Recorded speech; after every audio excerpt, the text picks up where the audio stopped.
Este que é o da escatologia. E como o pastor já nos antecedeu, disse que vocês tiveram vários estudos acerca da escatologia. Eu não sei até que ponto eu irei acrescentar alguma coisa aqui sobre o que vocês já aprenderam. Mas antes de nós entrarmos no tema propriamente dito, permitam-me rapidamente dar aqui um breve testemunho.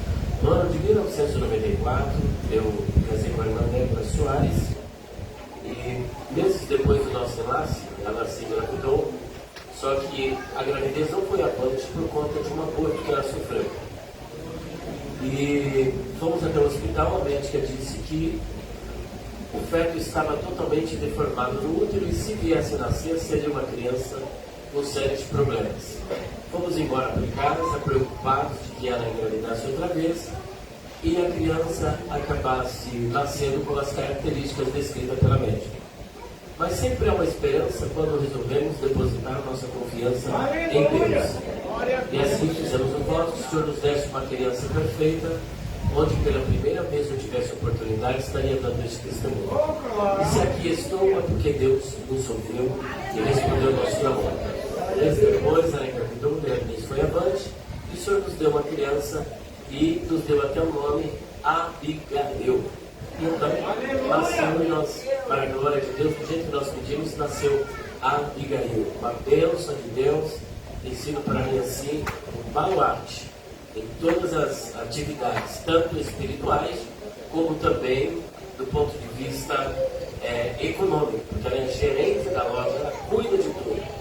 Ela tem sido uma bênção na nossa vida, para a glória de Deus. Meus queridos, sem mais nenhuma delonga, eu quero convidá-los a lermos a carta do apóstolo Paulo, que está na primeira epístola aos Tessalonicenses, capítulo de número 4.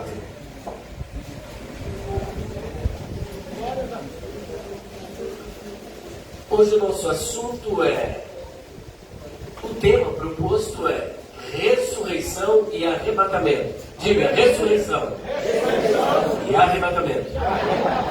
Só que o texto que nós iremos ler, nós faremos uma abordagem em outros aspectos da escatologia.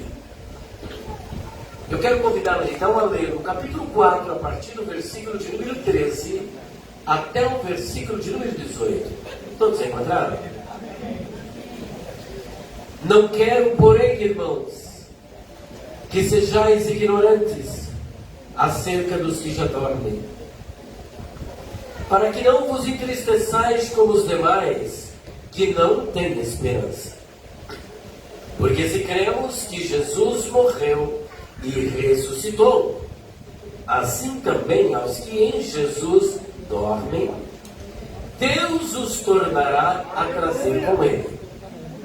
Dizemos, pois, isto pela palavra do Senhor, que nós, os que ficarmos vivos para a vida do Senhor, não precederemos os que dormem, porque o mesmo Senhor descerá do céu, com alarido, e com voz de arcanjo, e com a trombeta de Deus, e os que morreram em Cristo ressuscitarão primeiro. Aleluia! Aleluia! Depois nós, os que ficarmos vivos, seremos arrebatados juntamente com eles nas nuvens, a encontrar o Senhor nos ares, e assim estaremos sempre com o Senhor. Portanto, consolai-vos uns aos outros com estas palavras.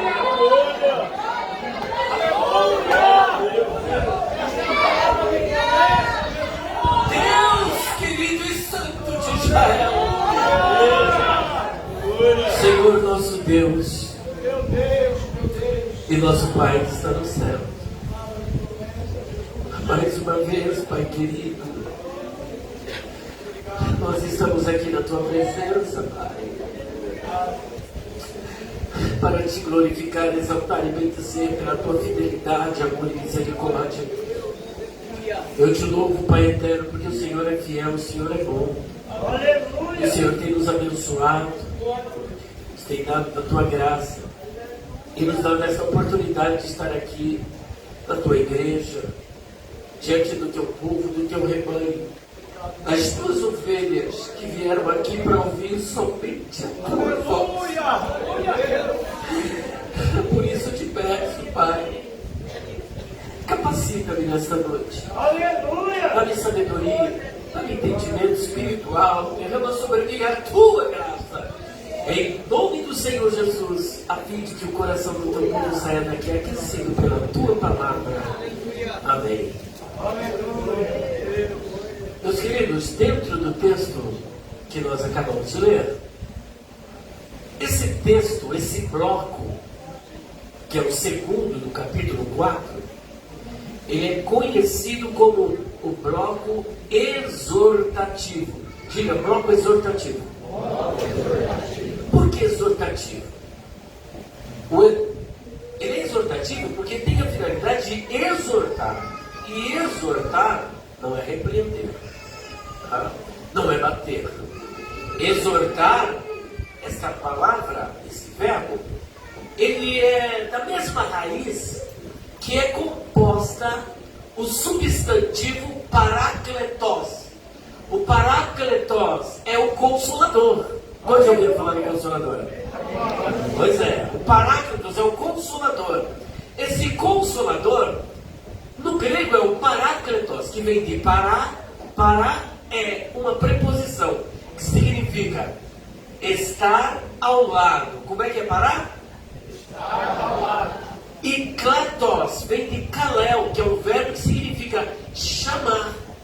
Logo, se pará é estar ao lado, e kalel é chamar, paráclitos ou consolador é aquele que é chamado para estar ao lado. Aleluia. E como consolador em momento de angústia, de tristeza, de incerteza, a finalidade dele é te consolar. E em momentos de dificuldade, é te assistir como um advogado. Portanto, quando falamos de bloco exortativo, o apóstolo Paulo, inspirado pelo Espírito Santo, deixa para nós este segundo bloco exortativo com a finalidade de consolar, de confortar, de dar uma palavra de ânimo e de esperança para corações que estavam aqui incertos, tristes ou angustiados. E então ele escreve esse segundo bloco, que vai do versículo 13 até o versículo de número 18. Portanto, nós temos então esse bloco exortativo. E dentro deste bloco, nós vamos trabalhar algumas verdades espirituais diretamente relacionadas à escatologia. Porque o apóstolo Paulo ele teve o cuidado de apresentar aqui uma cronologia dos acontecimentos. A primeira abordagem que iremos fazer neste texto é sobre o estado intermediário. Repita comigo, estado intermediário. Estado intermediário. O que é o estado intermediário? O estado intermediário é o lapso temporal entre a morte e a ressurreição. Aleluia. O que é o lapso temporal? O que é o estado intermediário? É o intervalo entre o momento da morte e o da ressurreição. Então, entre a morte e a ressurreição, há um longo espaço de tempo para muitos e um curto espaço de tempo para outros. Por exemplo, Abel foi assassinado por Caim. De acordo com a nossa cronologia judaico-cristã, o mundo tem cerca de 6.000 anos. E Abel morreu mais ou menos nesta época, lá no início, há mais de 6.000 anos. Portanto, o lapso temporal, o intervalo para Abel, já dura mais de 6.000 anos. Mas existem pessoas que morreram agora, o ano passado, morreram ontem. O lapso temporal, o intervalo para essas pessoas, é curto. Portanto, a primeira verdade que Paulo comunica é o estado intermediário. O intervalo entre a morte e a segunda verdade que iremos abordar neste texto. A ressurreição. Repita, ressurreição. O que é A ressurreição é o ato de tornar a vida, o ato de reviver. Mas dentro desta verdade espiritual da ressurreição, que em todos os seus aspectos é um ato sobrenatural, nós vamos separar as ressurreições e falar da natureza da ressurreição, o momento da ressurreição, o aspecto da ressurreição, a esperança da ressurreição, a glória da ressurreição, o poder da ressurreição e quem é o ressuscitador. Terceira verdade que nós iremos abordar aqui nesse texto: arrebatamento. Diga, arrebatamento. O que é o arrebatamento? A palavra arrebatamento aparece uma única vez aqui no texto de 1 Tessalonicenses, do ponto de vista escatológico, no versículo de número 17, e ele é definido por um verbo grego harpazo, que vocês não precisam decorar. Harpazo é arrebatar, é tirar, é tomar com violência, é tirar do lugar e levar para o outro, tirar da terra e levar para o céu, tirar da terra e levar para o paraíso, tirar da terra e levar para a glória. Quantos estão aguardando o arrebatamento?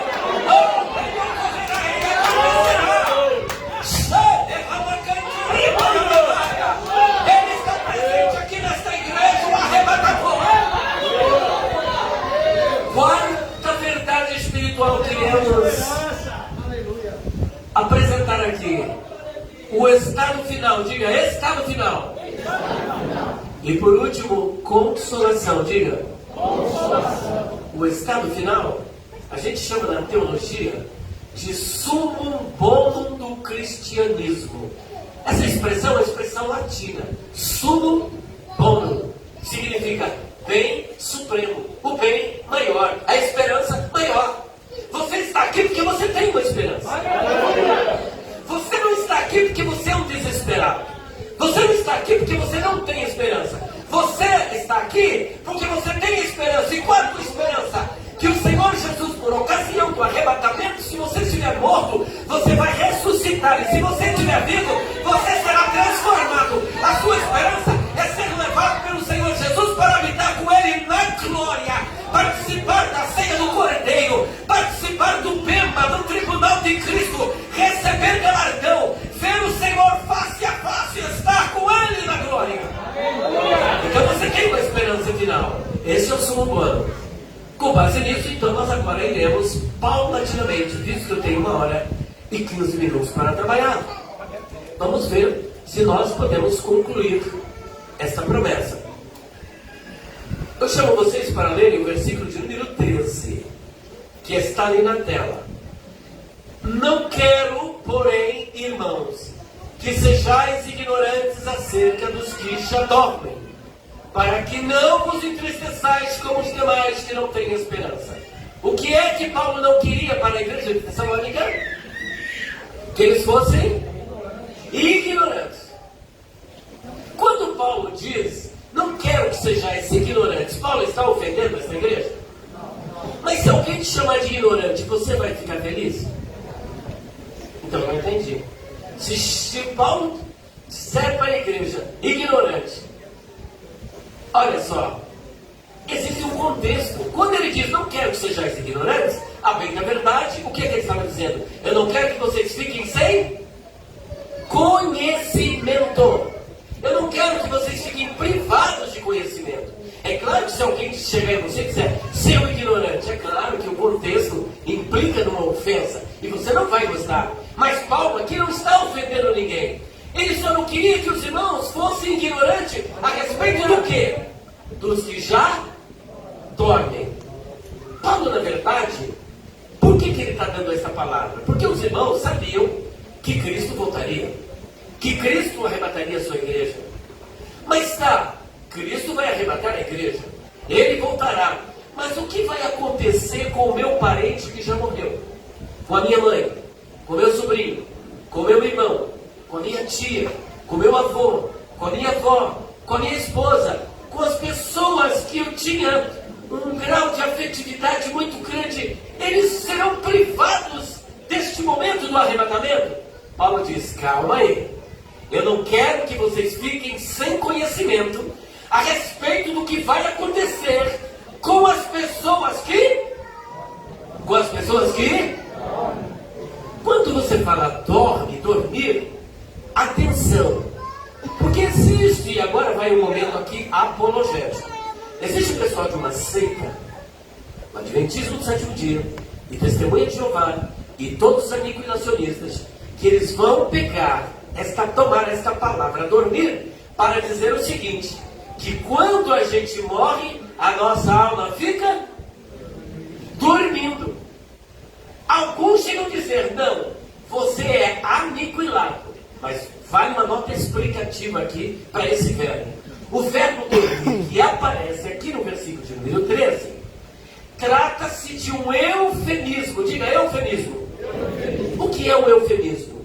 É uma palavra que tem como finalidade abrandar o impacto de uma notícia. Por exemplo, eu poderia chegar em alguém e dizer assim, você sabia que a tua mãe morreu? Se a pessoa não for bem do coração, o que vai acontecer com ela? Vai morrer junto. Tem pessoa que fica sabendo uma notícia e pum. Então, o que é que nós, como cristãos, vamos dizer? Meu querido, sua mãe, eu tive a oportunidade de estar com ela no hospital. E como você sabe, ela não estava passando muito bem. Os médicos acabaram desenganando-a. E aprove ao Senhor recolhê-la em seus braços. E agora ela dorme com o Senhor. Aleluia! Ficou melhor? Ficou mais suave? A pessoa, tudo bem. Ela foi, mas ela dorme com o Senhor. Eita, aleluia! Mas o que é que está dormindo? É aqui que vem a verdade. O corpo ou a alma? É o corpo. Porque quando você chegar, por exemplo, você chega num lugar onde tem uma pessoa morta, porque em outras palavras, quando Paulo diz dormiu, na verdade ele diz que a pessoa morreu. Sua mãe morreu. Alguns falam, bateu com as botas, abatuou o paletó, comeu capim pela raiz. Tem várias formas de dizer que a pessoa morreu. Mas Paulo preferiu falar que eles estão... E qual que é a finalidade de Paulo? Ser sensível à dor e ao sentimento alheio. E aqui ele é sensível ao colocar e escolher as palavras. Mas o que é que está dormindo? Se você vai para um velório, aí tem um camarada ali no caixão ali, ó. Você emprestou um cheque para ele de 30 mil reais. E ele não honrou o compromisso do cheque. E a dívida ficou para você pagar. Você chega ali perto do caixão e olha bem para ele assim e fala, seu caloteiro. O que ele vai responder? Por quê? O corpo está dormindo. Por que dormindo? Porque se você olhar para uma pessoa dormindo e para uma pessoa morta, se o que estiver dormindo não se mexer, qual é a diferença entre os dois? Nenhuma. Por isso o verbo dormir. Porque a pessoa no estado de morte física é semelhante à pessoa que está dormindo. Portanto, quem dorme não é a alma. Quem dorme é o corpo. E por que a alma não dorme? Porque a alma ela continua consciente, seja no paraíso ou seja no lugar de tormento. E isso está explícito na passagem de Lucas capítulo 16, 19 a 31, que vai falar do rico e do... A Bíblia diz que Lázaro morreu e foi levado pelos anjos para onde? Para o seio de Abraão, que é o terceiro céu, para a presença de Deus. Mas a Bíblia diz que o rico também morreu e foi sepultado. O que foi sepultado? O corpo ou a alma? Vocês já viram sepultura de alma? Já viu velório de alma? Não, né? É sempre velório de quê? De corpo. Então o corpo do rico foi sepultado. Só que ali tem uma outra verdade. A Bíblia diz assim, olha. E lá no Hades, lá no inferno, e lá no Sheol, porque Sheol é a palavra hebraica e Hades é a palavra grega. E tudo é uma palavra para designar o inferno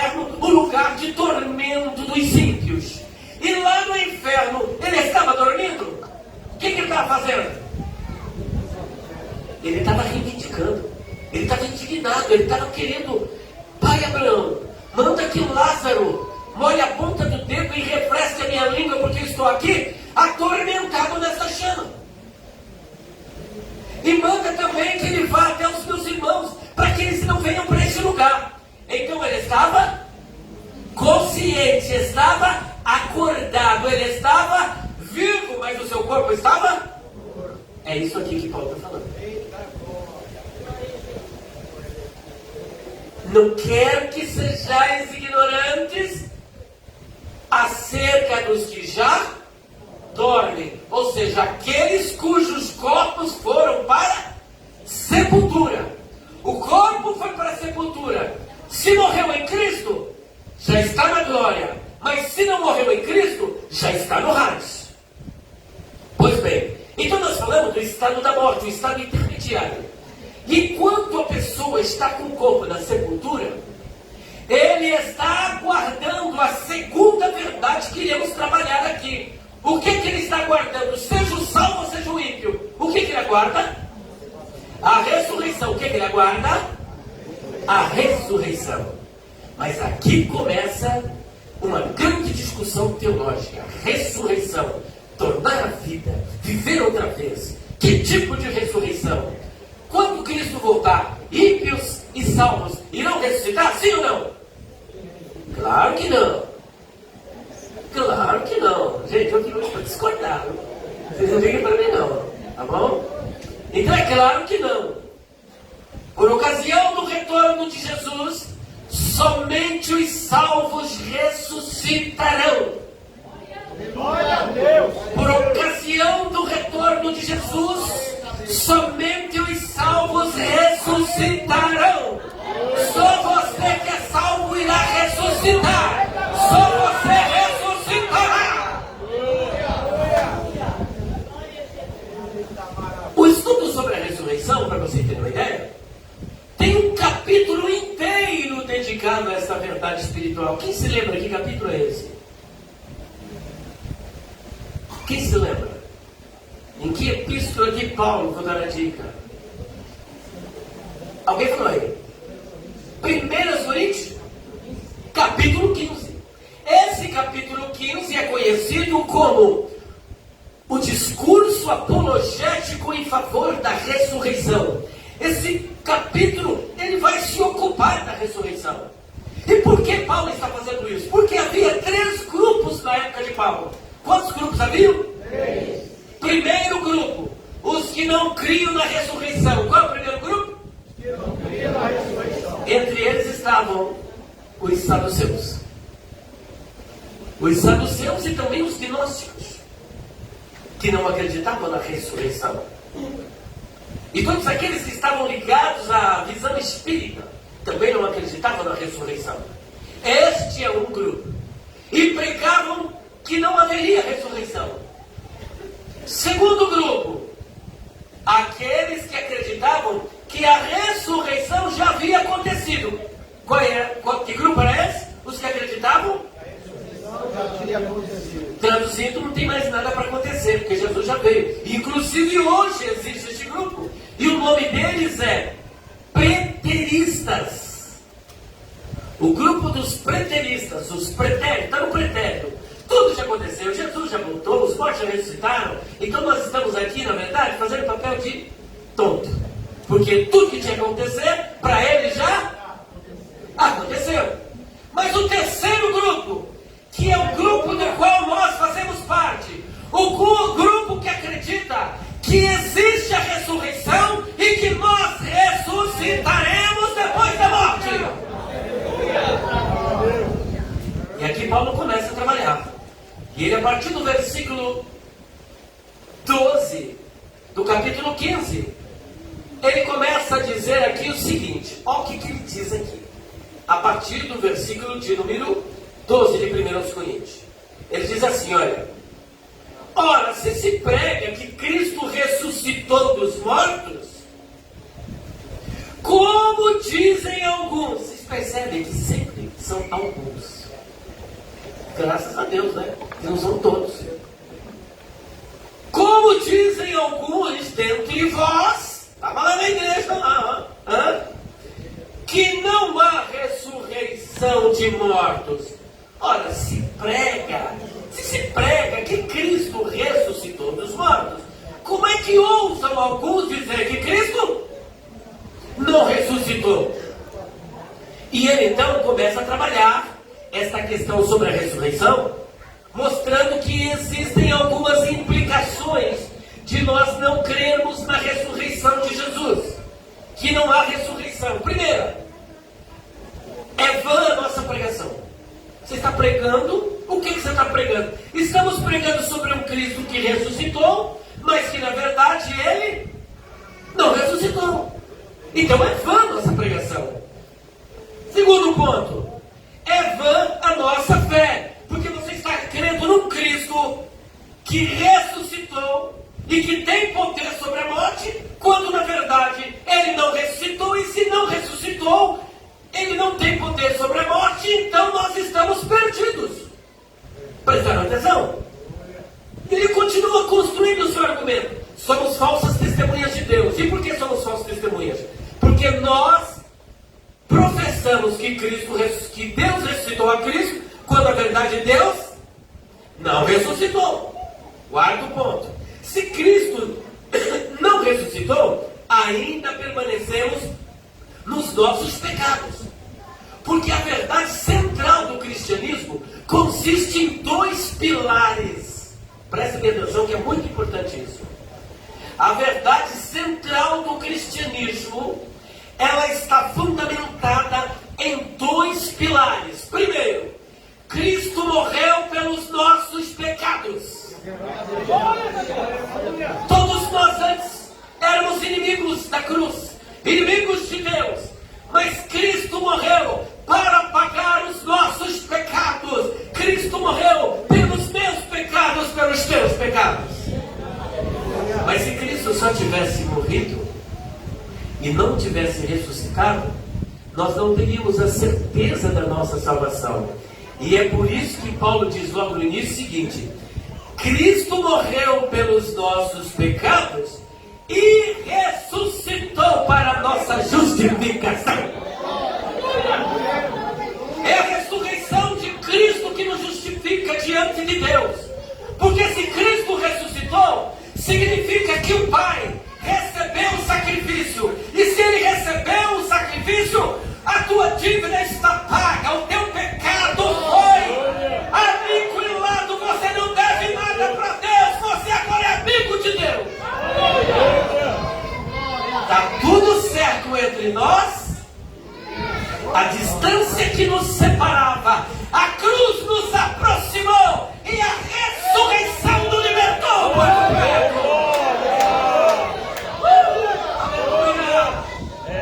Não há dívida. Satanás não pode te acusar.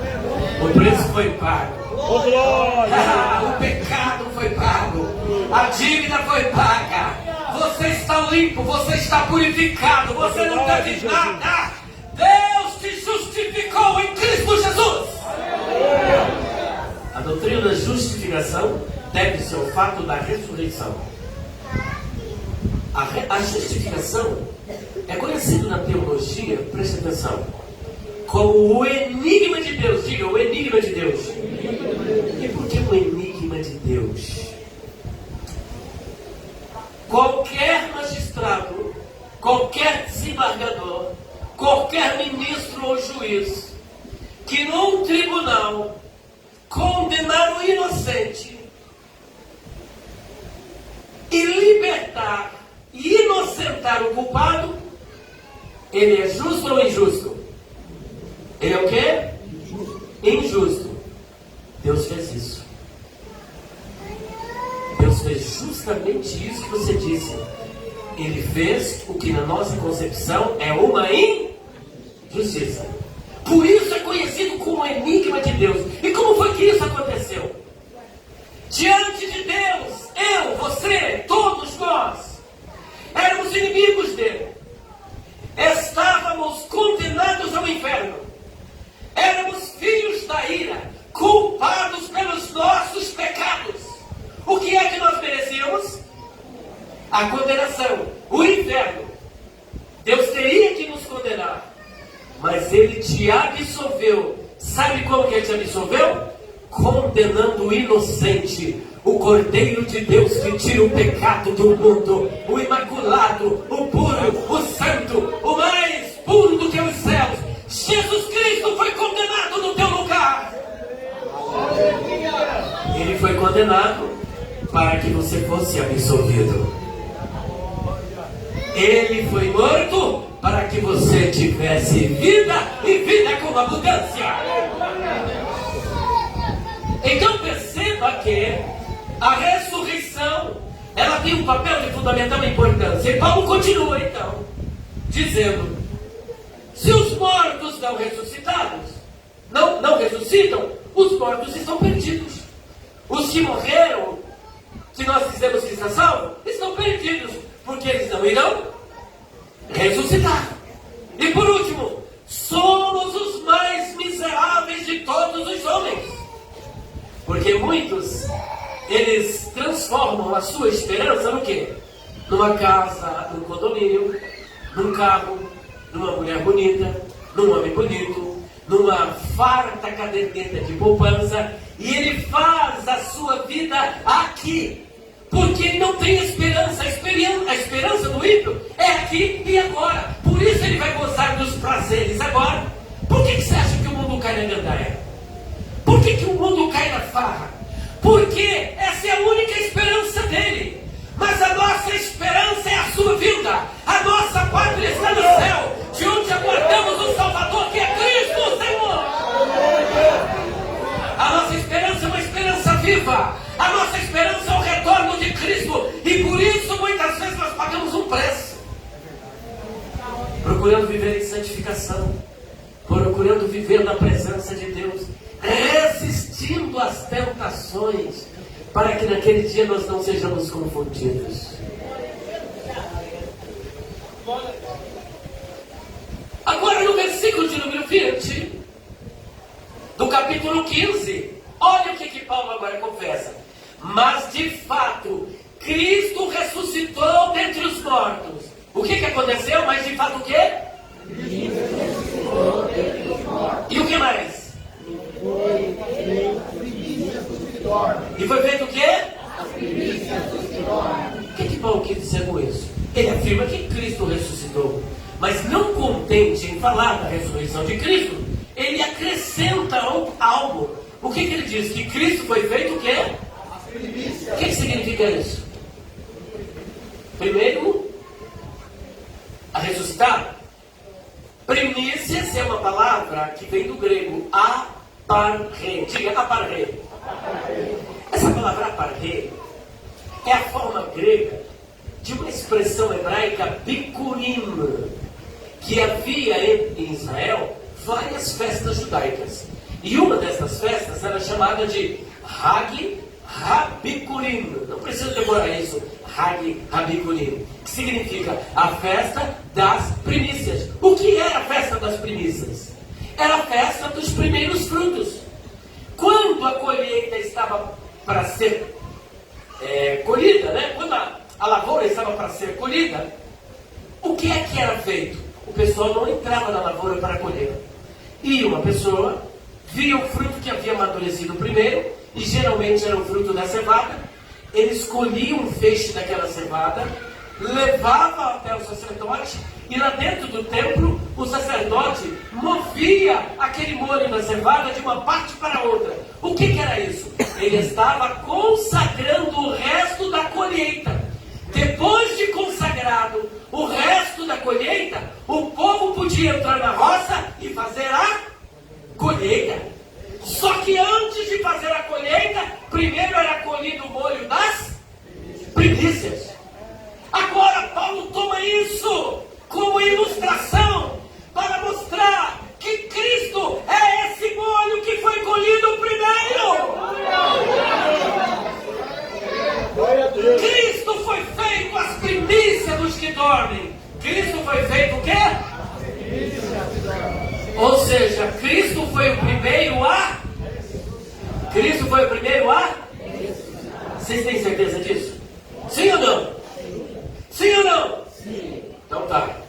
Então como é que vocês vão explicar o seguinte? No Antigo Testamento, Nós temos uns casos ali bem interessantes. O profeta Elias, por ordem do Senhor, vai para a casa da viúva de Serepta. E ali ela tem um filho. E o que aconteceu com aquele filho? Morreu. E aí o que aconteceu? O que Elias fez? Ressuscitou o filho da viúva de Sarepta. O filho da viúva de Sarepta. Antes ou depois da ressurreição de Jesus? E segundo, o filho da Sunamita. O que aconteceu com ele? E o que Eliseu fez? Antes ou depois de Jesus? E azedando mais o negócio. Terceiro caso. Havia um camarada que morreu e estavam o povo levando ele para o cemitério. Só que de repente eles se depararam com uma tropa que vinha guerrear contra Israel. Quando eles viram aquela tropa, eles estavam carregando o morto. O que eles fizeram com o morto? Jogaram o morto na primeira sepultura que viram. E aquela sepultura de quem era? A cova de Eliseu. Quando o morto bateu nos ossos de Eliseu, o morto saltou e saiu correndo. Ele também ressuscitou e saiu. Por que eu digo que eles são correndo? Porque aquele morto havia morrido ali naquele dia, ou um dia antes. E ele sabia quem eram os inimigos de Israel. Quando ele viu aquela multidão correndo e ele saltou na mesma hora, ele viu também os inimigos. Vocês acham que ele ia ficar ali? Ele falou: o quê? Perna pra que te quero? Sebo na canela e estou correndo. Ele ressuscitou antes ou depois de Jesus? E Lázaro? E o filho da viúva de Naim? E aquela menina Talita? Então como é que Jesus pode ser o primeiro? Igreja? Vocês disseram que tinha certeza. Vocês têm certeza que Jesus foi o primeiro? Sim ou não? Ah, porque sim. Se tem uma multidão aí que ressuscitou antes dele. Porque essas pessoas que ressuscitaram é um tipo de ressurreição que nós temos registrado na Bíblia cerca de 9 ou 10 casos. Só que todas essas pessoas voltaram a morrer. Mas Jesus ressuscitou para nunca mais morrer. Ressuscitou com o corpo glorificado, imortal e incorruptível.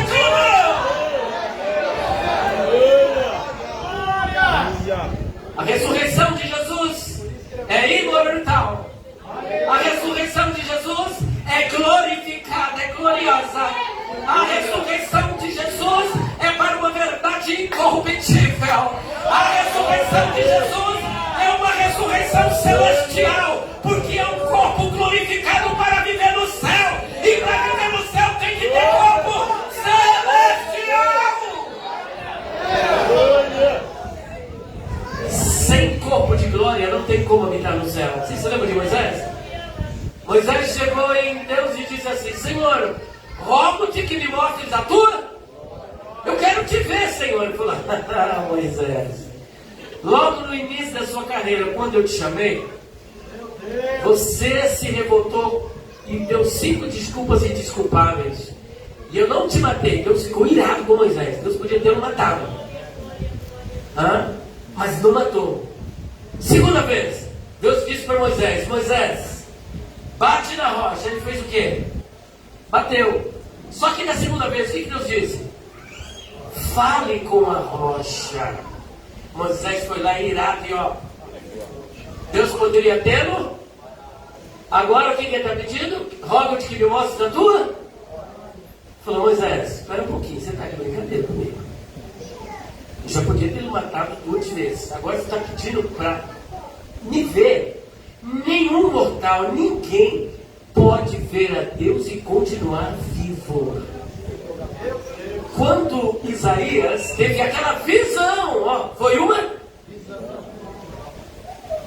No ano em que morreu Uzias, eu vi o Senhor assentado sobre um alto e sublime trono. E ele tem aquela visão. Depois o que ele diz? Ai de mim, que bom, porque eu sou um homem de lábios impuros e habito no meio do povo de impuro, e os meus olhos viram o Rei, o Senhor dos Exércitos. Ele achou que ele ia? Sansão, ou melhor, Sansão, Gideão, achou que ia morrer. Manoá achou que ia morrer. Por quê? Porque ninguém pode ver a Deus céu com esse corpo mortal. Ninguém vai para o céu com o corpo incorruptível. Quem vai para o céu precisa passar por uma ressurreição gloriosa. Corpo incorruptível, corpo imortal, corpo glorificado para poder habitar na região celestial. Senão essa pessoa morre. E Deus não quer que tu morra. Deus quer que você viva, porque lá você vai viver eternamente. É vida para sempre. Portanto, então aqui nós temos a questão da ressurreição. Cristo foi feito no versículo 23, o apóstolo Paulo aprofunda o texto e diz o seguinte: mas cada um por sua ordem. Cristo depois os que são de Cristo. Quem são os de Cristo? A igreja, aqueles que creram em Cristo, aqueles que receberam a Cristo. Primeiro falando do estado intermediário, intervalo entre a morte e a ressurreição. Segundo, falamos sobre a ressurreição. E mostramos a diferença entre a ressurreição para a vida e a ressurreição onde as pessoas voltam a morrer. Nessa ressurreição para a vida, existem 4 fases. Quantas fases? 4. Por que 4? Porque é uma só ressurreição para a vida, mas em 4 etapas. A primeira etapa, quem foi o primeiro? Jesus. E quem será o segundo grupo? Os que são de Cristo, que é a terceiro grupo. As 2 testemunhas, falou ali, moço. As 2 testemunhas. No meio da grande tribulação, as 2 testemunhas, está lá em Apocalipse capítulo 11, serão mortas em praça pública, ficarão 3 dias e meio mortas, mas depois o Espírito de vida levantará essas 2 testemunhas e elas receberão um convite: venham, subam para cá, subam para o céu. E elas subirão para o céu. E o 4º grupo, quais são? Quem é? Rapaz, é professor de escatologia, hein? Sabe tudo desse menino. O 4º grupo, os mortos no período da grande tribulação. Aqueles que morreram no período da grande tribulação. Porque muitas pessoas morrerão na grande tribulação. Bom, feito isso, temos uma última ressurreição. Esta última ressurreição, vou deixar com a palavra. Qual é a última? A dos quem? Meu Deus, traz esse menino pra cá, ué. A dos ímpios. Porque os ímpios ressuscitarão. Quando mesmo, jovem? Aí eu já tenho uma divergência com ele. Pelo menos alguma coisa você tem que discordar aqui. Eles ressuscitarão depois do milênio. Vamos ver isso? Pelo menos uma coisinha, né? Então vamos lá, capítulo 20 de Apocalipse. Eu nervoso. Não, mas ele tá ótimo, excelente o professor.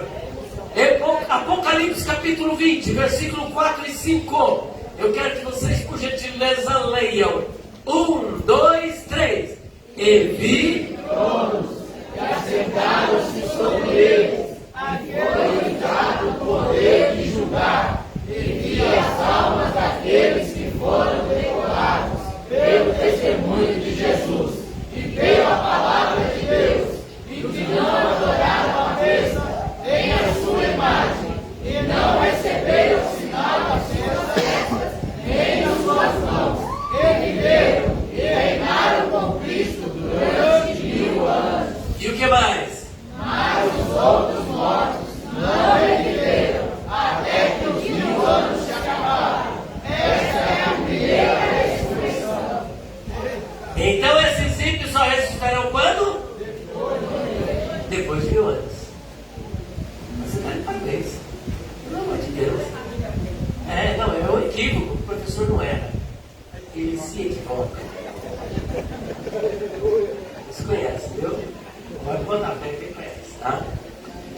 Então essa última ressurreição, que é conhecida como a segunda ressurreição, é a segunda ressurreição dos perdidos, para enfrentarem o tribunal do grande trono branco. O juízo do grande trono Falamos sobre o estado intermediário, ressurreição. Agora falta o A. Primeiro aos Tessalonicenses 4, 16 e 17. Bora lá. Bora ler. Vamos juntos? 1, 2, 3. Porque o Deus do Senhor descerá do céu com a maligno e com voz de arcanjo e com a trombeta de Deus. E os que morreram em Cristo ressuscitarão primeiro. 17. Depois de nós, os que ficarmos vivos, seremos arrebatados juntamente com eles nas nuvens, para encontrar o Senhor nos ares, e assim estaremos sempre com o Senhor. Essa é a esperança da igreja. Essa é a esperança da igreja. Versículo 17 afirma com todas as letras que nós seremos.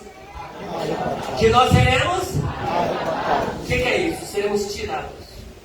Antes do arrebatamento, ocorrerá a ressurreição dos mortos. E concomitante com a ressurreição dos mortos, os que estiverem vivos em Cristo, o que vai acontecer com eles? Serão transformados com o mesmo corpo com que os mortos irão ressuscitar. Corpo incorruptível, corpo imortal, corpo glorificado, para o encontro do Senhor nos ares. O arrebatamento vai nos tirar da terra e nos mandar primeiro para encontrarmos com o Senhor. Este arrebatamento, aqui é que começa o problema. Aqui é que vai começar o problema. Porque os pós-tribulacionistas, repitam comigo, quem? Por que são chamados de pós-tribulacionistas? Porque eles acreditam que a igreja será arrebatada depois do quê? Depois do quê?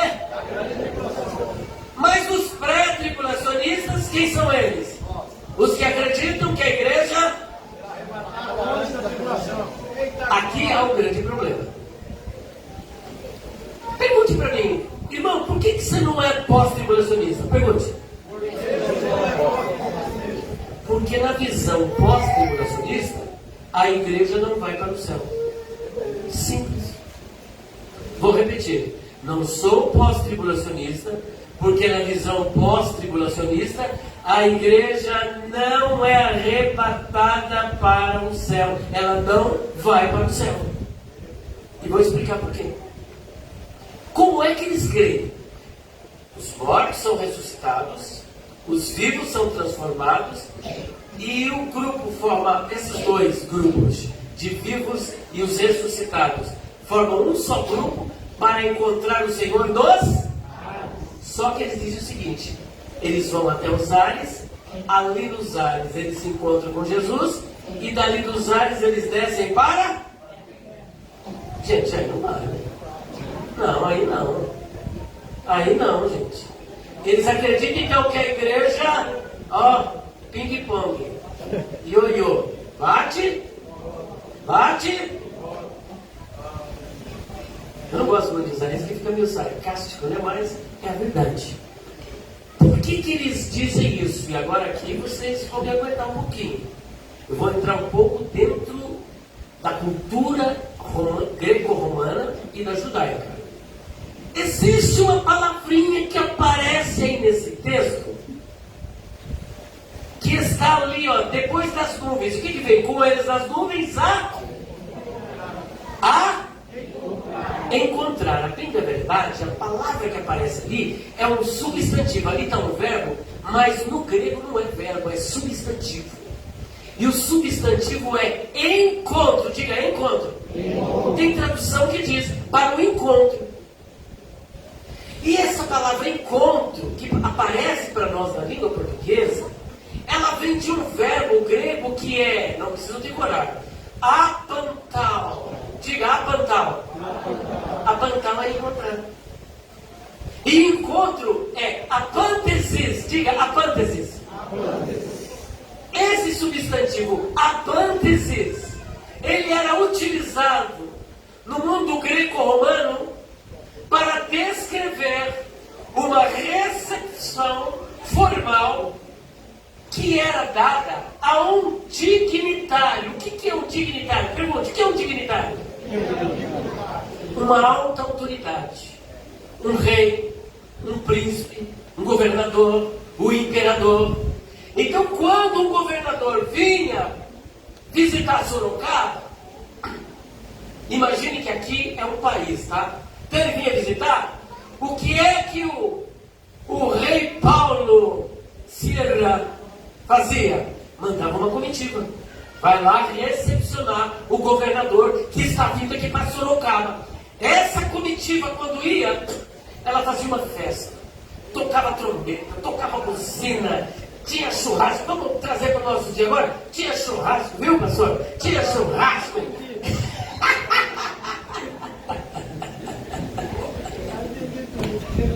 Ai, tá mistério, tá se enrolando aqui, viu, querido? O pregador não come para pregar, mas ele come.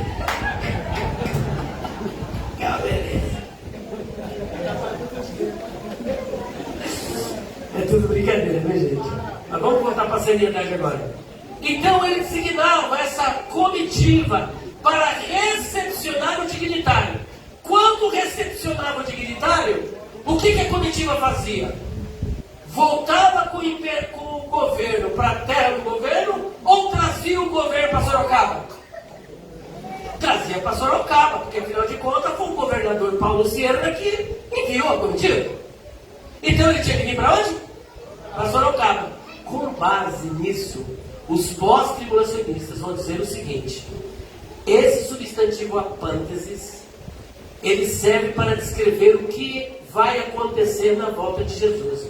Jesus arrebatará a igreja e encontrará com ela nos ares, e depois, se ela está indo para recepcionar ao encontro de Jesus, então elas vão trazer Jesus para a terra. Vão trazer Jesus para a terra. Só que aqui começa o grande problema. Para nós? Não, para eles. Primeiro, quando o dignitário vinha, a comitiva era enviada por um rei. Quem é o rei que está enviando a igreja? Tem alguém aqui dando ordem para a igreja aí? Não tem. Quando a igreja for ao encontro de Jesus, quem é que toca a trombeta? É a igreja que toca a trombeta? Ou é Cristo que vem na companhia dos anjos com voz de arcanjo, com alarido e som de trombeta para arrebatar a igreja? Vocês perceberam a inversão? Segundo ponto, a igreja não dá festa, a igreja vai participar da festa. Eita Deus! Outro ponto que poderíamos destacar aqui: a igreja que Cristo, que está para, olha só, a comitiva que está para recepcioná-lo, se depender da comitiva ou de alguém que está aqui na terra, a maior parte ou boa parte desta recepção está viva ou morta? Morta. Precisa ser ressuscitada. Mas só que quando Cristo voltar, não é a igreja que se auto-ressuscita e ninguém aqui na terra ressuscita a igreja. É Cristo que vem, é Cristo que busca, é Cristo que arrebata, é Cristo que ressuscita, é Cristo que transforma e é Cristo que leva para a glória. Portanto, aqui não cabe o substantivo apânteses, porque tudo aquilo que deveria haver naquela recepção não há, porque está uma inversão. A igreja tinha que fazer, mas quem está fazendo é Cristo. Então acabou o argumento deles. Acabou. Só que aí existe mais um probleminha, porque quando você lê o texto aí, em 1 Tessalonicenses, capítulo 4, versículo 17, a Bíblia está dizendo que a igreja vai ao encontro de Jesus aonde? Nos ares. Mas está dizendo que dali ela vai para o céu? Tem mais um argumento que eles vão usar, tá vendo? Só que lá não diz que vai para o céu. Mas aí você pode dizer o seguinte: mas ali está dizendo que vai descer para a terra? Está dizendo? Não está dizendo nem que vai subir para o céu e nem que vai descer? Vai ficar nos ares? É claro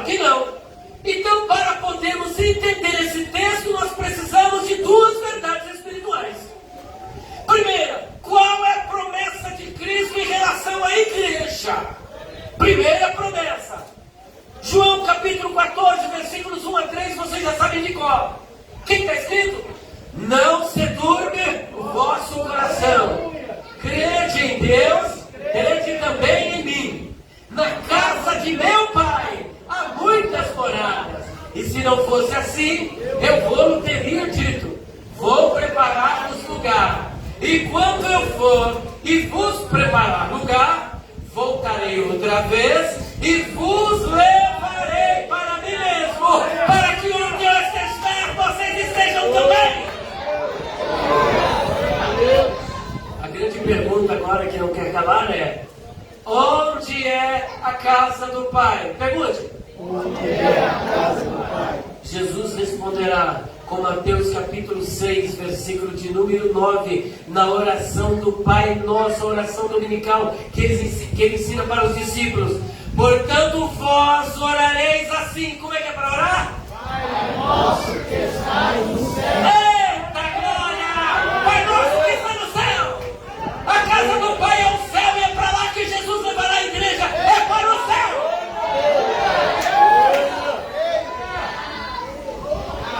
Aí tem um autor chamado Anthony Huckman. Não precisa nem decorar o nome dele, que escreveu um livro sobre amilenismo. E nesse livro, Anthony Huckman, ele diz o seguinte: a igreja não irá para o céu, porque céu não é lugar de corpos glorificados. O que ele diz? Que o céu não é lugar de quê? Bom, aí eu dei a seguinte resposta, inclusive num debate na televisão que eu participei. Se os céus não é lugar de corpos glorificados, o que Enoque e Elias estão fazendo lá? Porque eles morreram? Eles receberam um convite e foram levados para o céu. Levando em consideração que lá no céu carne e sangue não pode viver, então eles estão lá com corpos glorificados. Mas não só isso. Se o céu não é lugar de corpos glorificados, o que o próprio Senhor Jesus está fazendo lá? Porque ele foi o primeiro a ressuscitar com o corpo glorificado. Se o céu não é lugar de corpos glorificados, o que as duas testemunhas no meio da grande tribulação farão lá no céu? E mais, se o céu não é lugar de corpos glorificados, por que é que o Senhor, por ocasião do arrebatamento, vai ressuscitar os corpos imortais, incorruptíveis e glorificados? Se é para viver aqui na terra, não precisa. Basta ser igual a Adão, porque Adão vivia no paraíso. Ele só morreu porque pecou. Visto que nós ressuscitaremos imortais, incorruptíveis, glorificados, sem pecado, não precisaria. Mas o corpo glorificado é para que você viva no céu, porque você será levado para o céu. Essa é a grande verdade espiritual. E fora isso, eu quero fazer um apelo aqui para uma tradição judaica do casamento. Porque a igreja, o que ela é de Cristo? Muito mais do que isso. Para nós, na nossa cultura, ela é a noiva. Mas dentro da cultura judaica, ela não é noiva mais. Ela é esposa. E vou explicar para vocês o porquê. O casamento judaico tinha duas fases. Quantas fases? A primeira chamava Kiddushin. Diga Kiddushin. A segunda chamava-se Nisuim. Diga Nisuim. O que era o Kiddushin? O Kiddushin é o que os espanhóis chamam de esponsales, noivado. O Kiddushin é o noivado, mas calma lá, quando falamos de noivado, aqui vai uma nota explicativa. Nunca devemos ler a Bíblia com a nossa visão ocidental, contemporânea. Porque a Bíblia é um livro que foi escrito há quantos anos? O cânon foi fechado no primeiro e segundo século. Nós estamos falando de 2000 anos atrás. Mas o primeiro livro foi escrito há 3.500 anos atrás. Portanto, a Bíblia é um livro antigo, que tem tradições, tem culturas, visões antigas, costumes, história antiga, de povos que estavam totalmente alheios à nossa cultura, aos nossos costumes. Para entendermos a Bíblia do ponto de vista exegético e hermenêutico, nós temos que transpor o abismo cultural. O que temos que fazer? O que é o transpor o abismo cultural? É É você sair de uma cultura e vir para outra cultura. E nós fazemos isso quando nós procuramos enxergar os fatos da Bíblia de acordo com o que acontecia naquela época. Como que era o casamento naquela época? Ele era em duas fases. A primeira fase era o Kiddushim. No Kiddushim, suponhamos, o moço gostou da moça, olhou. Só que não é assim como hoje, por exemplo. O camarada gostou da menina e vai lá e dá um chaveco e leva. Não. Ele gostou, ele tinha que ir lá na casa do pai da moça para pedi-la em casamento. E esse pedido não era só assim, no blá blá blá, não. Havia um contrato de casamento chamado Ketubá. Diga, Ketubá. E uma das cláusulas do contrato chamava-se Erusin. E ali o que era? Ele assinava aquele contrato e pagava um dote. Diga, um dote. Que em hebraico chama-se mohar. O dote poderia ser, preste atenção, ouro, joias, pedras preciosas. Quando Abraão mandou Eliezer ir para a casa dos seus parentes para trazer uma moça para se casar com Isaac, o que é que Eliezer levou e entregou ali na mão dos pais da moça? Joias, pulseiras, muito ouro. Na casa de qual era o nome dela mesmo? Rebeca, Rivka. Entregou. A partir do momento que ele entregou aquela riqueza, ele já estava assinando o contrato. Só que então, entregava a riqueza e assinava o contrato. Depois de assinar o contrato, o casamento já estava realizado. Só que o moço não levava automaticamente aquela moça para sua casa. Havia um lapso temporal, principalmente depois da lei. Antes da lei tem um estilo de casamento. Depois da lei tem outro estilo. Então o que ocorre? Esperava-se um tempo. E aí ele anunciava a sua volta para realmente levar essa moça. Para vocês terem uma ideia, depois que ele assinava o contrato, da parte do moço, ele tinha que fazer o quê? Pagar o dote. Pode ser ouro, pérolas, pedras preciosas. E se ele não tivesse dinheiro, o que ele tinha que fazer, gente? Trabalhar. Por exemplo, jovem, agora você... Tá menino bom. Ainda vou ter um filho assim. Dá tempo ainda, mulher? Dá? Se der, né? Fala aí que der. Pois é, Jacó trabalhou 7 anos. Na verdade, ele trabalhou 14 anos pela mulher. Que foi enganado pelo sogro, né? Trabalhou 7. Depois dos 7 anos que ele pagou o dote, ele toma Lia ou Leia. Aí ele é enganado que é Raquel. Falou para Raquel que nós não temos costume assim de entregar a mais nova, não. A mais nova não. É a mais velha primeiro. Recebe aí a mais velha. Aí agora a mais nova tem que trabalhar mais 7 anos. Então perceba.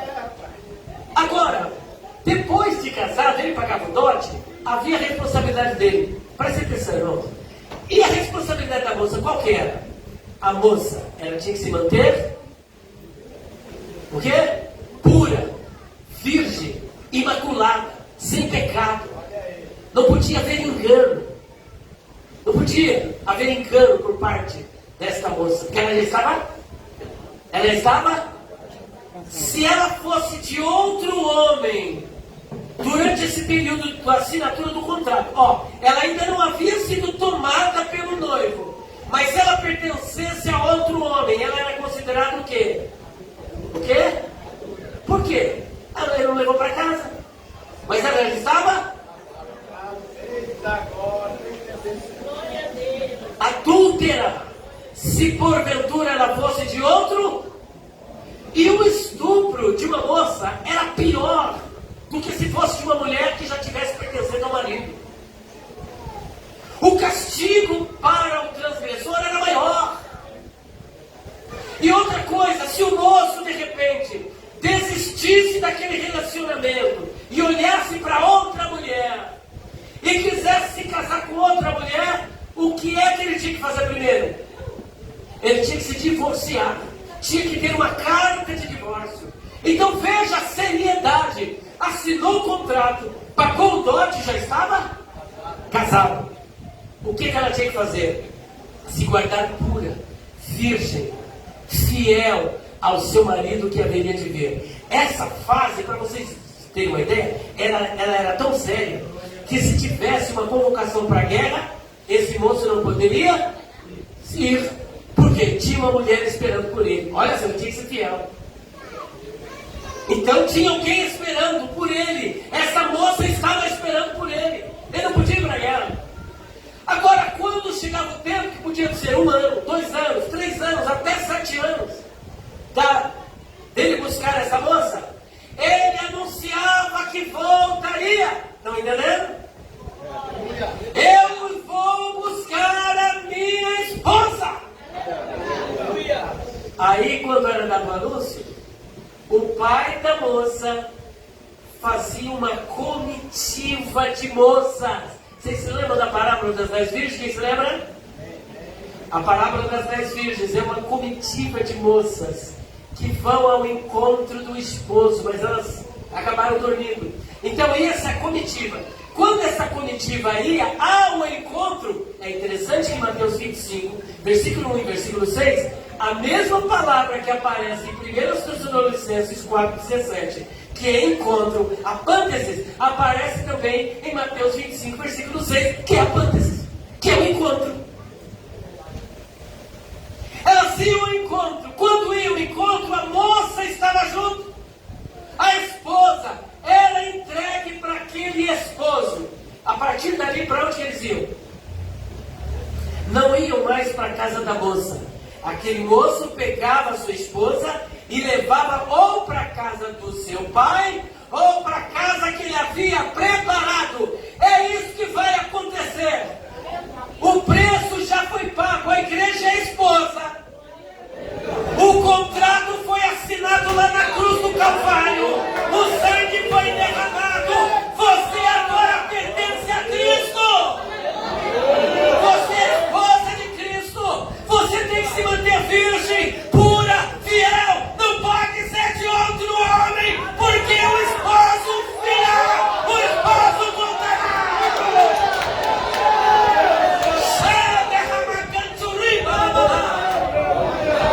Você não pode pertencer a outra divindade. Você não pode quebrar a aliança, o seu voto de fidelidade. Seja fiel no teu compromisso. Ouve o que você prometeu. Aguarde, porque em pouco tempo aquele que é de vir virá. E ele não tardará. Ele virá, ele virá, ele virá, ele virá. Porque passaram os céus e a terra, mas as minhas palavras não vão te passar. Ele voltará. Ele disse: na casa do meu pai, se não fosse assim, vou preparar lugar. O preço eu paguei na cruz. E eu não te comprei com ouro, com prata ou com trabalho. Eu comprei com meu próprio sangue. Assinei o contrato na cruz. Contrato assinado. Contrato assinado. Contrato assinado. Contrato assinado. Contrato assinado. Contrato assinado. O rei está voltando para arrebatar a sua igreja. Você ainda quer no arrebatamento da igreja? Quantos estão aguardando? Vocês percebem como as coisas se encaixam? O apóstolo Paulo, em 2 Coríntios capítulo 11, ele diz que estava preparando aquela igreja como uma virgem pura ao seu marido. Estava preparando uma virgem pura ao seu marido. Mas ele tinha medo que Satanás, pela sua astúcia, pudesse enganar os crentes. Lá no Apocalipse capítulo 22, versículo de número 17, está escrito assim: o Espírito e a esposa dizem. Quem é a esposa? A igreja. É a igreja que está dizendo para o mundo: vem, vem, no poder do Espírito, vem. É a obra missionária, a pregação do Evangelho, vem. Lembram da mulher samaritana? entrar aqui porque é uma pregação que dura 1h40, só para vocês terem uma ideia. Mas aquela mulher, depois do encontro com Jesus, Jesus foi lá no poço e ele queria o quê? E aquela mulher foi buscar? E o que ela levou para pegar? O cântaro. Depois de gente, depois de um bate-papo com Jesus, é difícil a pessoa que está querendo a mesma coisa. Ela muda, a sede é saciada. Agora, a verdade, a vida dela é espiritual. Só abrindo parênteses, os sacerdotes mandaram os soldados do templo prender Jesus. Está lá no capítulo 7 de João. Aí eles foram para prender. Quando eles foram para prender, Jesus estava falando. Aí eles pararam para ouvir. Deu ruim para eles. Deu ruim, fui parar para ouvir ele. É difícil ouvir Jesus e continuar querendo fazer o que você está querendo. Não tem como. Se você nasceu de novo, se você se converteu, ao se encontrar com Jesus, as suas ideias mudam, a sua atitude muda, a sua vida muda, o seu querer muda, o seu desejo muda, o seu olhar muda. O que você quer tem que mudar, ou então você não se converteu. Acabam de ouvir a pregação, aí vão embora. Quando chega lá no templo, os sacerdotes falaram: cadê o homem? Vocês não trouxeram? Eles disseram: mestre, ninguém nunca falou com esse homem, nunca. Não deu. A gente ia até aprender, mas sabe o que aconteceu? O quê? Nós ficamos presos na pregação dele. Não tem como você continuar sendo a mesma pessoa depois de ouvir Jesus e deixar a palavra dele entrar no seu coração.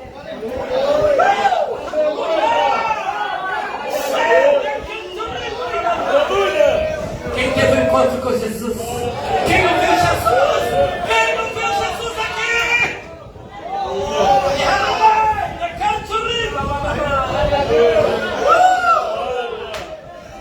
Aquela mulher era uma mulher de vida torta. Vai buscar o teu marido. Eu não tenho marido. Ele disse: isso tudo você disse com verdade. Porque 5 marido tiveste, e o que você agora tem não é seu. Vê direito o que tu está fazendo. Você está deixando criança segurando a saia da mãe lá, e eu tomando conta do marido que não é seu. Vai cuidar da sua casa e deixa esse marido que não é seu. A partir do momento que ela vai lá, Jesus quer água, e a mulher foi tirar água. Jesus agora começa a confabular com ela, a trocar ideias. Essa ideia durou até a tarde, porque os discípulos foram para a cidade comprar comida, e quando voltaram pela tarde, ficaram assim, ó: será que o mestre está aí com essa mulher aí na esquina batendo paus? Eles até pensaram umas besteirinhas, mas não tiveram coragem de falar.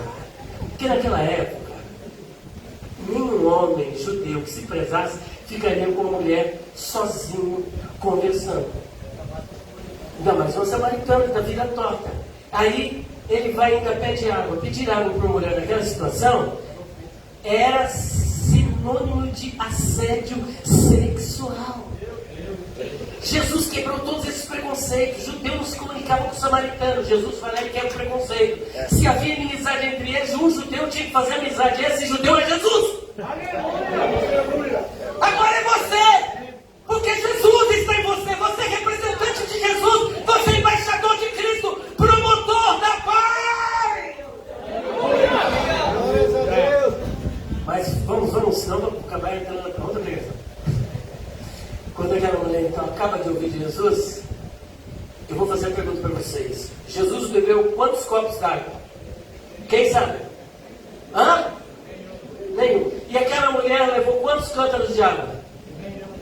Nem Jesus bebeu o H2O e nem a mulher levou. Inclusive, nem levou o cântaro. Largou tudo. Sabe por quê? Porque o cântaro, que é o coração, estava cheio da água da vida. Havia água da vida naquele cântaro, naquele coração. E a sede de Jesus não era de água. Ele disse: a minha é fazer a vontade daquele que me enviou e completar a sua obra. Já comi, já bebi, estou satisfeito. Nem bebe água e nem a mulher bebe água. Porque um era a fonte da água e o outro precisava da água. Só que aquela mulher agora sai do lugar. Você pentecostal? Está dando giro, né? E já saiu e simplesmente disse: vinde em frente, um homem que disse tudo ao meu respeito. Não é ele, porventura, o Cristo? Então a igreja diz. Gente, só para dizer isso, eu fiz essa volta toda. Você está certa, mulher. Quando você enrola demais, você vai falar, meu.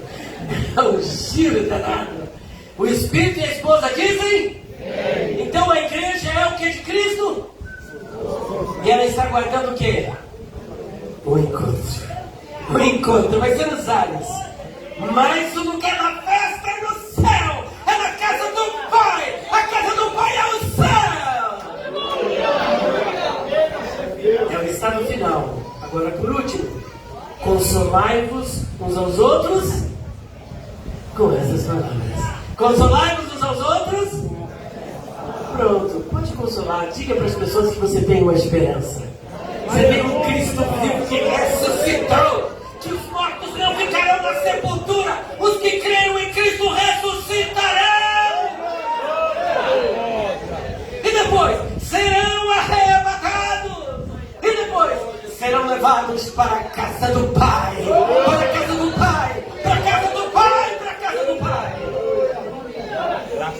Eu não vou entrar aqui na questão da grande tribulação, que não dá tempo. Mas uma coisa nós temos certeza, ainda tem mais uns minutinhos, porque a grande polêmica que há entre pré e pós. Os pós-tribulacionistas acreditam que Jesus arrebatará a igreja quando? Depois da grande tribulação. E os pré-tribulacionistas acreditam que Jesus virá quando? E por que eles acreditam nisso? Porque a única forma de ir para a casa do Pai é sendo arrebatado antes da grande tribulação. Porque depois da grande tribulação não existe arrebatamento. Já começa por aí. Segundo, eles não conseguem colocar a igreja no céu. Aí eles vão dizer o seguinte: a casa do Pai é o novo céu e nova terra. Então, o novo céu e nova terra centenas e centenas de anos depois. Se a casa do Pai é o novo céu e nova terra, então ele está sem casa hoje. Está sem teto. Estamos sem teto. Está entendendo? A casa do Pai são os nossos corações. Bom, antes de haver igreja, então, ele também estava sem casa. Porque a igreja é só depois do Calvário. Então ele estava sem casa de novo. E vai continuar sem casa. Vocês estão entendendo? Jesus disse: Pai nosso que está. Estevão, quando estava sendo arguido pelas autoridades judaicas, ele olhou para o alto e disse o quê? Eis que vejo. E o que mais? E o Filho do Homem que está sentado à destra do Pai. Então a casa do Pai é o... João Evangelista, estando na ilha de Patmos, ele teve uma visão que está ali no capítulo de número 4, versículo de número 1. Ele diz o seguinte: e abriu-se uma porta no céu, e ouvi uma voz do céu que disse o quê? Suba para cá. E ele vai e sobe, ele é arrebatado. E quando ele... Oi? Para o céu. Agora quando ele chega... Qual é o seu nome, Jorge? Joab, que benção. Joab significa Jeová é pai, ou Yahvé é pai. Ele é pai mesmo. Agora quando ele chega lá no céu, ele vai contemplar algumas bresuras lá no céu. E o que é que ele vê? Ele vê um que está sentado sobre o trono. Ele vê um que está sentado sobre o trono. E ao redor do trono havia 4 seres viventes. E mais ao redor havia 24 anciãos também assentados. Só que não somente isso. Ele estava ali agora querendo saber quem é que ia pegar o livro e abrir o livro e desatar os 7 selos. De repente, quem aparece? O leão da tribo de Judá, o Cordeiro de Deus que tira o pecado do mundo e pega o livro daquele que está sentado sobre o trono. Mas ele está sentado assentado sobre o trono no... Acabou a conversa, gente. Acabou a conversa, como diz o mineiro. Acabou a conversa. Tá bom? Eu sou neto de mineiro, gente. Então eu me vejo no Bernardo falar assim, tá? Então acabou a conversa, chega de prosa, tá? O Vardemiro fala, chega de resenha. Chega de resenha. Aí vai fazer resenha. Então presta atenção. Em Apocalipse capítulo 3, versículo 10. Eu gostaria que projetasse na tela, por favor. Apocalipse 3, 10. E nós vamos provavelmente parar por aqui. Juntos. 1, 2, 3. Como guardaste a palavra da minha paciência, também eu te guardarei na hora da tentação, e há de vir sobre todo o mundo, para tentar os que habitam na terra. Glória a Deus! Quem está fazendo essa promessa? Para que igreja? Filadélfia. Igreja do Amor Fraternal. O que ele diz? Como guardaste a palavra da minha paciência sem olhar para lá. Continue. Eu também guardarei quando? Alguns dizem na hora. Ele não diz que vai guardar na hora. E ele não diz que vai guardar na tribulação. Daniel, quando a escritura foi assinada, ele 3 vezes por dia orava com a janela aberta para Jerusalém. Levaram ele e jogaram ele aonde? Na cova dos leões. Deus salvou Daniel na hora da cova ou dentro da cova? Na hora da cova ou na cova? Os 3 jovens, Sadraque, Mesaque e Abednego, foram guardados da hora da fornalha ou guardados na fornalha? Vocês entenderam a diferença? Você ser guardado na cova significa que você será tirado ou guardado lá dentro da cova e não antes. Agora, a promessa do Senhor não é guardar na tribulação e nem da tribulação. Eu também te guardarei da hora, ou seja, quando aquela hora estiver para acontecer, ela não vai acontecer para você, porque eu vou te arrebatar antes. É antes que eu vou te arrebatar.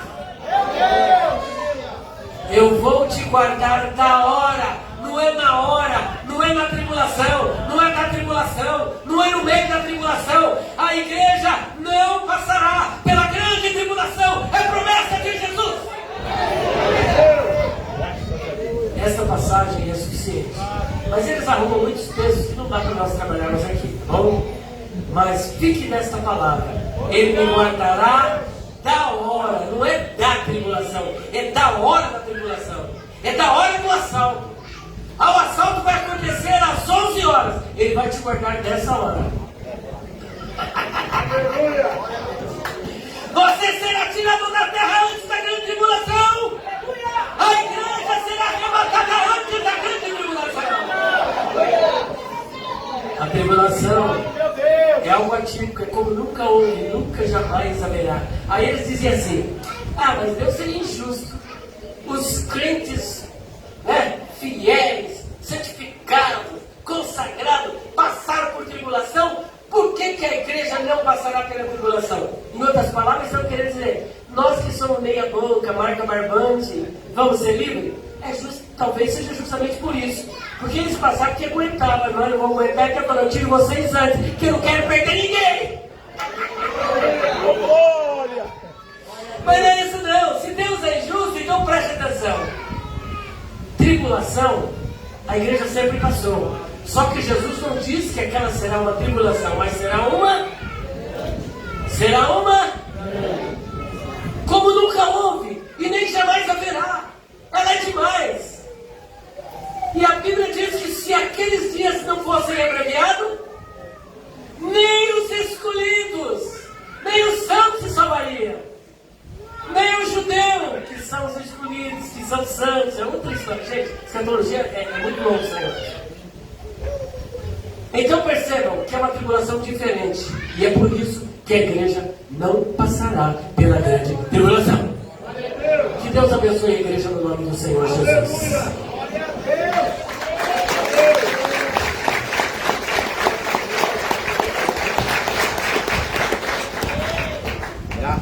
Maravilhas! Existe alguém aqui entre nós, em primeiro lugar, que ainda não tem essa certeza, não serve a Deus, fala, eu ainda não assinei um contrato com Jesus. Essa é a oportunidade para você assumir esse compromisso. Se tiver alguém aqui, nós queremos orar por você. Tem alguém que gostaria de assinar esse contrato que Jesus já assinou lá? Falta só a sua assinatura. Se não tiver caneta, bota o dedo mesmo. Tá? Se não tem ninguém, Deus abençoe. Meus queridos, rapidamente eu trouxe algumas literaturas aqui para vocês. Inclusive o nosso lançamento sobre escatologia. Se você quiser aprofundar um pouquinho mais nesse argumento, perguntas escatológicas difíceis de responder. Por que não sou pós-tribulacionista? Por que a igreja não passará pela grande tribulação? Quem são as duas testemunhas? Quem são os escolhidos ali de Mateus capítulo 24? Gente, são 100 abordagens que nós fazemos. A visão pré, pós, mesmo tribulacionista, arrebatamento parcial, arrebatamento para ele, o que é a grande tribulação, enfim. São 496 páginas só sobre este assunto. Essa obra custa 190. Uau, vou pagar isso? Não. Você vai pagar preço de lançamento, apenas R$90. Tá bom? Temos essa. Segundo, com quem se casou Caim? Onde esteve Jesus 12 aos 30? O que era o espinho na carne de Paulo? Quantos tipos de cruzes havia na época de Jesus e que tipo de cruz ele foi crucificado? E quantos quilos pesava esta cruz? O que é blasfêmia contra o Espírito Santo? Por que esse pecado não pode ser perdoado? Tem 36 temas neste livro. Esse aqui, ó, Jefité, sacrificou sua filha? Sim ou não? Eu vou defender que sim. Tem gente que diz que não, mas eu defendo que sim. Vamos mostrar o porquê sim. Quem foi Maria Madalena? Quem foi, gente, Maria Madalena? Era uma prostituta, era adulta, quem que ela era? Quem se lembra? Então você vai saber quem foi Maria Madalena e quantas Marias existem na Bíblia. De onde veio Deus? Quem criou o mal? Aqui tem 75 temas. Esse daqui, ó. O que a mulher de Jó diz para ele? Amaldiçoa Deus e morre ou abençoa Deus e morre? Responda. Como?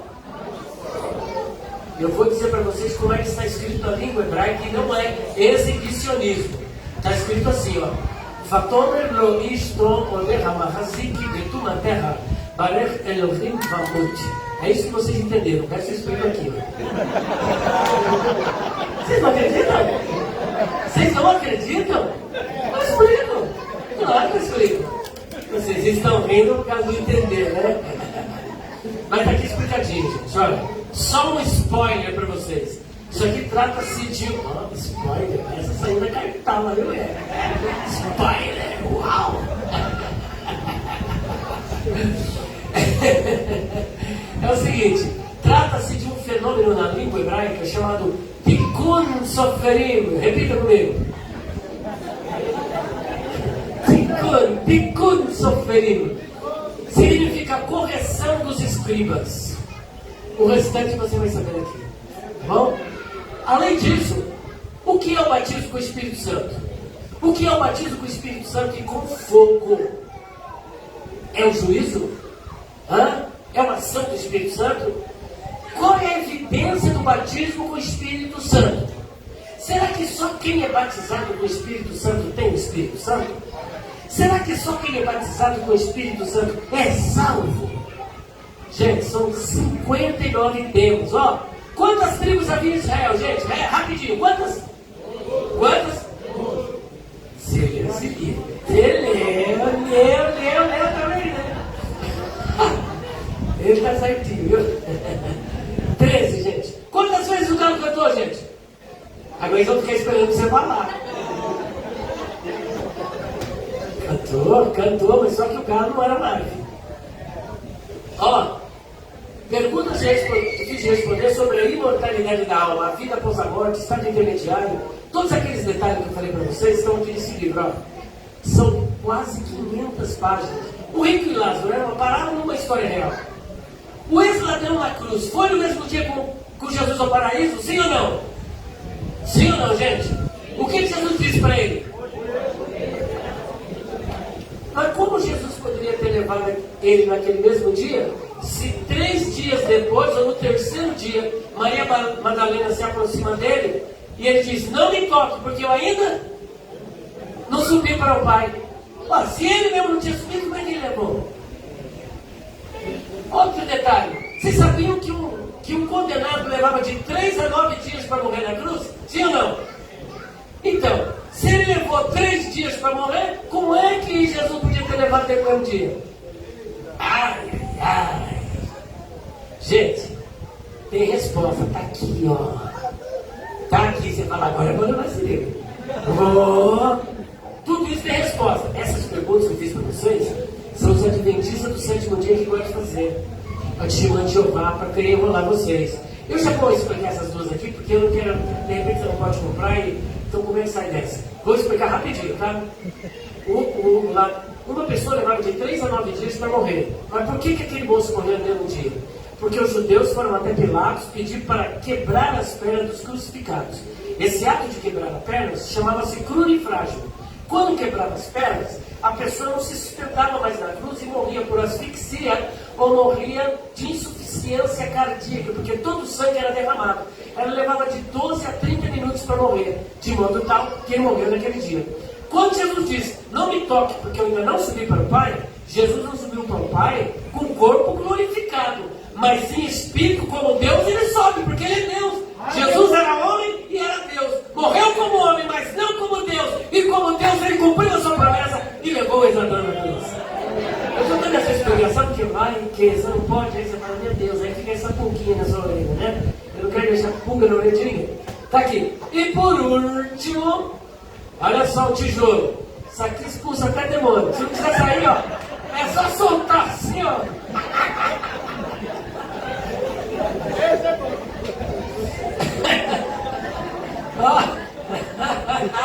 Só.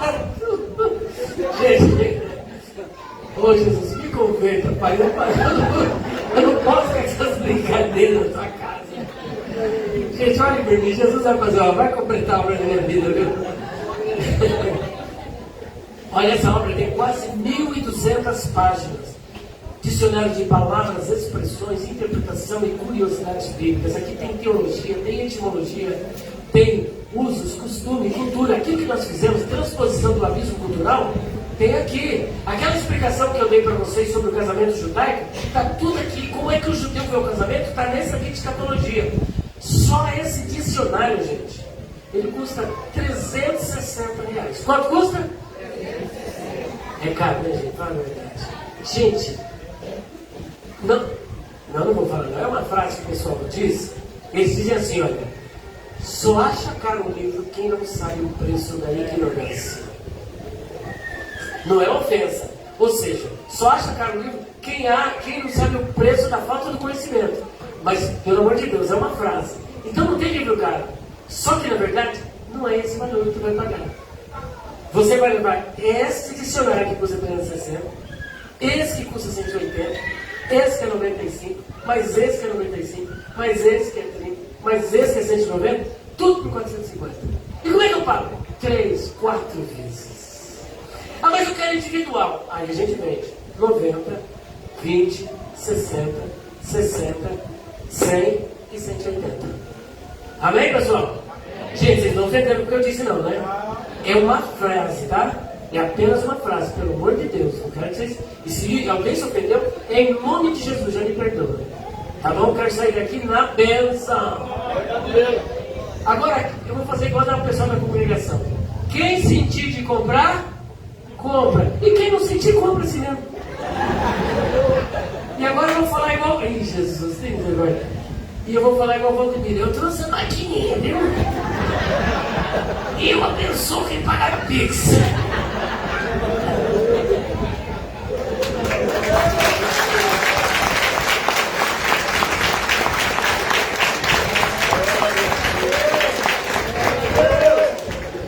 Eita, Jesus maravilhoso, né? Não sejais ignorantes, né? Já ele foi esperto, já falou antes, né?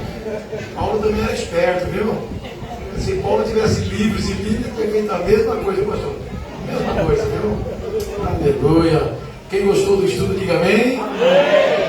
Quem quer que o pastor Elias Soares volte mais vezes, diga amém. Você compra o livro dele, vai ficar contente de volta. Meus irmãos, o que ele falou é verdade. Né? Conhecimento nunca é caro, viu? Alguém pergunta muitas vezes, nossa, como que vocês pregam? Como que você... A gente prega, porque a gente aprende, tem que estudar, viu? Mas só o pregador precisa estudar? Não, meu irmão. Se ele estivesse falando alguma bobeira aqui, a gente que não sabe um pouquinho perto dele, a gente já saberia se fosse bobeira, né? Então, se você puder, o pastor não cobrou nada para mim aqui, porque eu gosto de ouvir cobrando, a pastora já tinha até falado, viu? Eu já vi que o bichinho gosta de comer. O pregador era assim, meu irmão, ele come mesmo, né? Crente não bebe, mas come, né? A gente vai ver o que nós pode fazer para você, viu? Então, glória, uma ceia, né, pastor? Preparar uma farinha com ovo para ele, irmão? Tá bom, né? Amém, meus irmãos? Pastor Elias, muito obrigado, viu? A gente tem uma honra, essa igreja que é tão humilde aqui, recebê-lo você aqui, viu? É um crente em Jesus Cristo que prega, ensina e ensina a autoridade de Deus, né? Porque na teoria dá vontade de ficar só dando glória, mas a gente quer ouvir, né? Então Deus abençoe o teu ministério, quer dizer, continua abençoando. Porque a história que a gente ouve do Senhor é uma história de humildade. Eu continuo sendo assim. Nós tivemos um pastor aqui, Deus já levou ele, pastor Pacheco. Eu tenho visto o Senhor, eu lendo o Pacheco, que é um grande conhecimento. Mas é tão humilde, nem parecia que conhecia tanto, né? Mas que Deus continue abençoando o Senhor, a sua esposa, o seu ministério. E esse negócio de filho, deixa você ter que agir, viu? Deixa Deus Aleluia, meus irmãos, vamos ficar em pé. Se você puder, compra lá, ou todo o livro, ou compra um livro, paga lá em 3 vezes, 4 vezes, deixa de comer lá umas tortas, umas pizzas desse mês, em vez de comer, come esse livro, deve ser coisa linda, né? Então, se você pode, ajuda o pastor, ele veio aqui com o coração aberto para abençoar, nem sabia onde era essa igreja aqui, falou, estou indo aí, né? Deus abençoe. Antes de nós orarmos, eu quero convidar aqui com o Paulo, mostrando que agora faz parte da nossa escola, ele vai dar continuidade, né? Já falei com os irmãos, ele vai dar continuidade aqui na escola dominical, mas eu quero chamar aqui nosso irmão Joário. Joário, eu tenho uma honra, viu, de pastorear uma igreja onde tem um jovem desse nível, viu? Pastor, não é chato o senhor? Ih, rapaz, como é gostoso conversar com esse cara, viu? É muito bom, né? Graças a Deus. Quero chamar aqui também o nosso irmão Fábio e o nosso irmão Natan, que são os professores aí da escola dominical também, né? Pedir para vocês que Deus abençoe vocês, continuem trabalhando nessa escola. Isso aqui foi muito lindo, viu? Muito lindo. Continue deixando Deus usar vocês na escola. E você que quiser aprender mais, venha na escola. Nós temos pessoas capacitadas aqui, viu? Vocês perceberam que o Lobos de Oliveira está abençoado com pessoas que estão na frente, mas estão capacitadas. Nós vamos orar. Estou esquecendo porque não, essa aqui é a equipe da escola, né? O presidente, o próximo agora, os professores, isso aqui. Tem mais alguém? A Tayara também na parte das crianças, né? Também, vem cá, Tayara, representando a liderança das crianças aí também, que sempre sobe as crianças, né? Glória a Deus. E todos os demais irmãos que estão trabalhando ali com as crianças, nos cuide, Deus abençoe vocês também, viu? Nós vamos orar por vocês e a partir de agora, Sandro, você que está com a rede aí, até agora foi bom, tenta melhorar mais, viu? Nós já conversamos algumas coisas. O Paulo sempre se preocupou muito com a escola dominical, né? Muito. E a gente viu que a escola dominical, ela cresceu. Hoje eu não pude vir, meus irmãos, fiquei bravo. Aconteceu um negócio aí, a gente tem tudo que a gente pode dar, né? A gente tem nossos afazeres também, mas eu fiquei sabendo que foi uma bênção, né? Foi uma bênção. Deus abençoe os irmãos que são escoleiros dominicais, né? E você que não é, parte começa a vir, viu? Porque a escola dominical é coisa boa. Eu quero pedir para o nosso irmão Flávio de Helena, esqueci o nome do senhor, que tem ali. Rosilildo, irmão Rosilildo, pega o microfone ali. Eu queria que o senhor abençoasse esses irmãos. Agradecer na vida do nosso irmão Paulo. Por que está tirando o irmão Paulo? Ninguém está tirando nada. O Paulo está precisando também, né? Ele está com a escola, com as crianças, com missões. Falei, gente, não é fácil. Mas nós já tínhamos conversado com o nosso irmão Paulo há algum tempo lá atrás, para ele que Deus preparar. Você para com a escola e ele vai continuar com as crianças, vai continuar ajudando o Santo. Pode ter bastante experiência, pode trabalhar junto com ele aí, viu? E o Santo fica também junto com ele agora, abençoando no campo missionário aí, tá bom? Vamos estender as mãos para essa equipe, vamos abençoá-los, porque a escola dominical não é fácil, né? Tem que ter amor para poder ser professor de escola dominical. Pode orar, irmão. Vamos orar. Soberano Deus, glorioso e eterno Pai, te louvamos, meu Senhor, por esta oportunidade que o Senhor tem nos dado de podermos estar aqui nesta noite, aprendendo a tua santa e bendita palavra. Pai querido e eterno, rogamos a Ti, ó Pai, nesta hora, por cada vida, meu Senhor, que está sendo, ó Pai, apresentada neste momento. Continue abençoando, ó Pai, prosperando o ministério confiado à vida dos Teus filhos, da Tua serva também, ó Pai.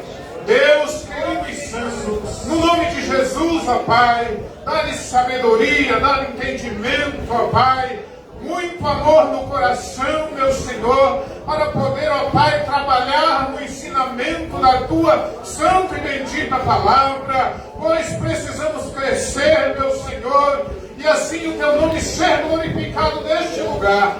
Prospera, ó Pai, esta casa, meu Deus, a vida do pastor, ó Pai, que está à frente, ó Pai, deste rebanho. Conduza, ó Deus, pela graça do Senhor, Pai querido, eterno e glorioso, que esta casa, ó Deus, em Lopes de Oliveira, ó Deus, possa ser luz para este mundo, luz para este bairro, meu Senhor, que o mundo possa olhar para as vidas aqui, ó Deus, e ver a diferença, e ver o brilho do Senhor. Pai querido, eterno e glorioso, este é o meu pedido e o meu agradecimento no nome de Jesus.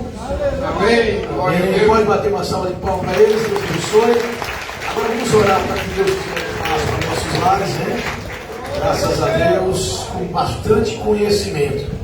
Só uma coisa, meu irmão, quando a Bíblia manda a gente andar em santificação, é para isso que você aprendeu hoje. Você não pode se manchar, porque tem um contrato que foi pago. Meu Deus, é coisa forte, né? O que Deus fez por nós é coisa linda. Nós já estamos contratados, temos um compromisso com Ele, e nós não podemos nos manchar com nada, viu? Então, toda vez que o diabo oferecer alguma coisinha para você, você diga: já tem um contrato assinado. Amém? Já que Felipe, vem aqui agora também, senhor mesmo, pega o microfone e ora agradecendo a Deus por este culto, e peça que Deus nos leve assim em paz para os nossos lares. Salve mais igreja, a paz do Senhor. Amém. Oremos. Senhor Deus e Pai, em nome de Jesus, muito obrigado, Senhor, por esse dia.